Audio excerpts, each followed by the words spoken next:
Assisted suicide is back in the spotlight as we await a landmark ruling from the Supreme Court of Canada. The High Court will decide if mentally competent Canadians suffering unbearably from a terminal illness should have the right to a doctor-assisted death. In 1993, the court rejected such a bid by Sue Rodriguez, a BC woman with Lou Gehrig's disease. Rodriguez took her own life the following year, assisted by a physician who was never identified. If the law gets struck down, they will probably give some guidance as to how the federal government should come back with a new law. And what should happen is the government and its lawyers should study the decision carefully and reformulate a new law that meets the criteria that are established in that decision. We're having a conversation on this topic on our Facebook page. Please do feel free to join in. Most of us are glad to have avoided snow so far this year, but we're sure paying the price in, well, sogging shoes and bad hair days. More rain is expected into this weekend. The Pineapple Express continues to lash the south coast. The storm has led forecasters to issue more weather warnings for the region. The rain, up to 80 millimeters worth, is expected to last through tomorrow. That has led to concerns about flash flooding and water pooling. Washouts near rivers, creeks, and culverts are also possible.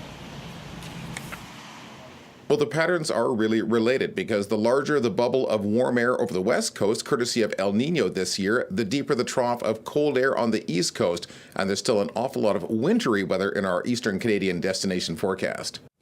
The rain has not translated to snow on the local mountains. In fact, Seymour's ski lift has been closed for weeks. It has only operated 12 days this season. Cypress Mountain is also on standby, but has canceled Family Day activities this weekend. It's even worse at Hemlock in the Valley, which is now closed for the season. The ski industry is reeling from the weather. We're only here seasonally, so we depend exclusively on weather and snow locally. Thankfully, there is good skiing to be had both up in the Callahan Valley at the Whistler Olympic Park, and east of us, Manning Park also has good cross-country skiing right now, but we live and die by local skiing, and right now it's definitely been a challenge, no question. Seasons pass holders on the local mountains could be eligible for rebates if poor conditions continue. It's back to the drawing board for the City of Vancouver as it deals with the aftermath of a controversial land swap. City reps and Yaletown residents were on hand at a public forum to discuss the rejected deal. Brenhill Developments was given land to build a 36-story condo tower on Helmeken Street near Emery Barnes Park. In return, the company agreed to build new social housing for the city on its own site on Richards.